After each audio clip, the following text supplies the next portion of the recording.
I'm Chief Sayles. I'm joined up here by Assistant Chief Thomas Stigler, Lead Detective Eric Schoonover, and Captain Dan Mullen.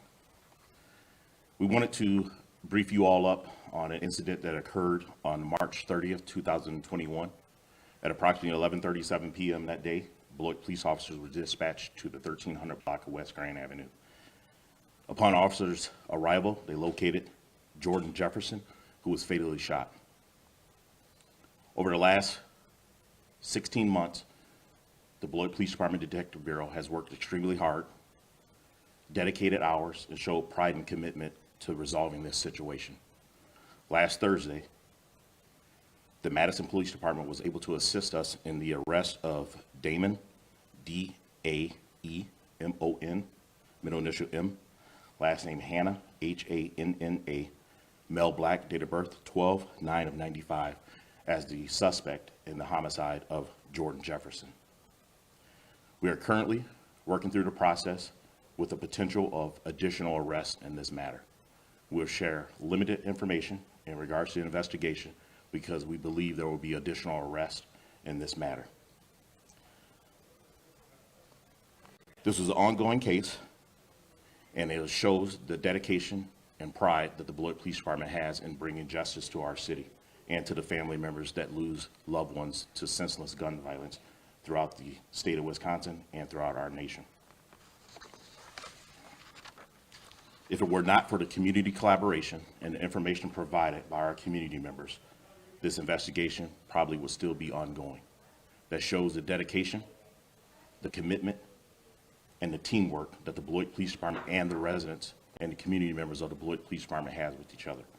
That relationship has grown stronger over the last 3 to 4 years, and we are very happy to have that strong commitment and relationship with our community members. That shows that the Beloit Crime Stoppers associations assist with us in this matter because we received numerous tips that led to the arrest of Mr. Hannah in this matter.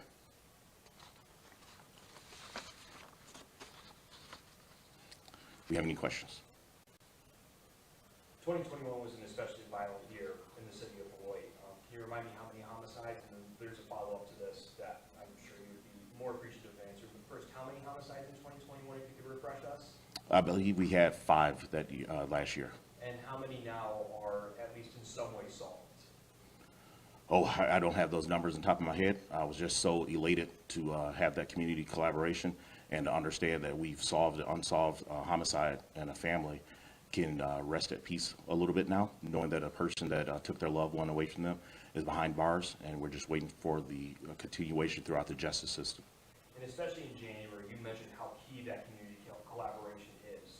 Does it feel especially satisfying that you asked in the community in this case really came through with you guys? Most definitely. I think that just shows the work that we put in, and they see once they give us the information, we take that information and we bring people to justice. And it's heartwarming as the chief of police. I'm pretty sure my staff can say the same thing, to see that collaboration with our communities. You don't really see that too much throughout the nation, but here in the city of Beloit, we have a strong dedication and collaboration with our community members.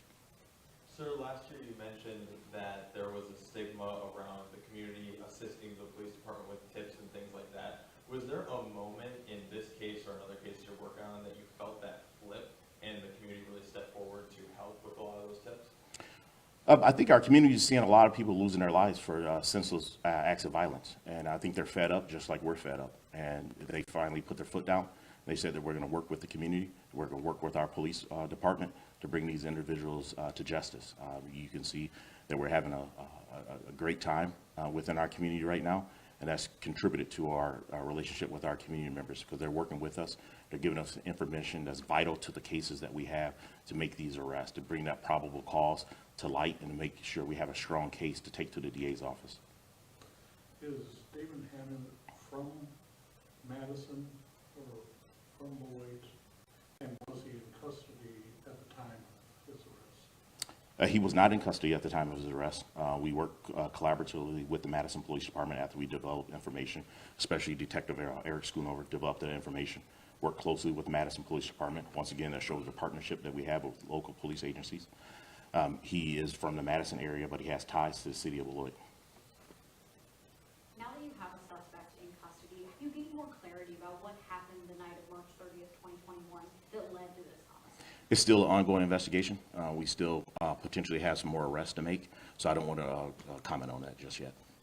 Do you guys have a timeline, like you just mentioned, that you guys do anticipate potentially more charges coming from this investigation? Do you have a timeline on when you think you'll be able to announce those?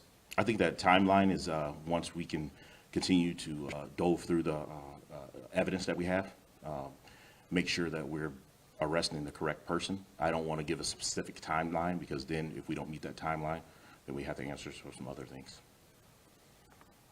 Is there any idea why it took a year to find the suspect if he was just in Madison? And was a lack of community help sort of part of that last year? I think if you look back over the last 3 to 4 years, just nationally, there's been a lot of violent crime that has occurred, not just here in the state of Wisconsin and the city of Beloit, but nationally. So our crime analysts are behind. There's some information that needed to be gathered. We want to make sure we have a strong case, because if we have a strong case, then it's going to make it hopefully easier to prosecute these individuals. So it's not about arresting a person right away. It's making sure that we're doing our due diligence and we're identifying the correct individuals. There's a lot of tips that came through on this particular homicide, and we had to comb through that to make sure we have the proper information. We're arresting the proper person and persons. Is he being extradited back to Rock County? Yes.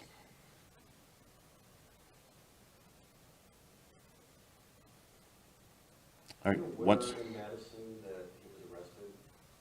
I'm sorry. Do you know where in Madison he was taken into custody? With this being an ongoing investigation, there's still some individuals that we need to take a longer look at, so I don't want to divulge that information just yet. But once again, I want to thank our community, thank the tireless hours that our Detective Bureau put into that. Once again, it shows that pride and commitment, especially that Beloit pride and commitment that our community members have, the Beloit Police Department has, and it shows that we're going to work diligently in this. There are other unsolved homicides in the city of Beloit, and I want our community members to understand that when they provide us that information, we have a proven track record to show that we will go after these individuals and make sure we bring them to justice for these family members can have peace. Thank you.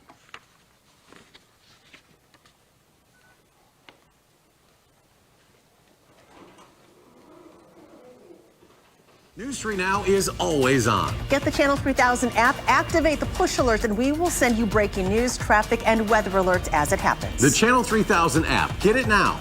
Powered by News 3 Now.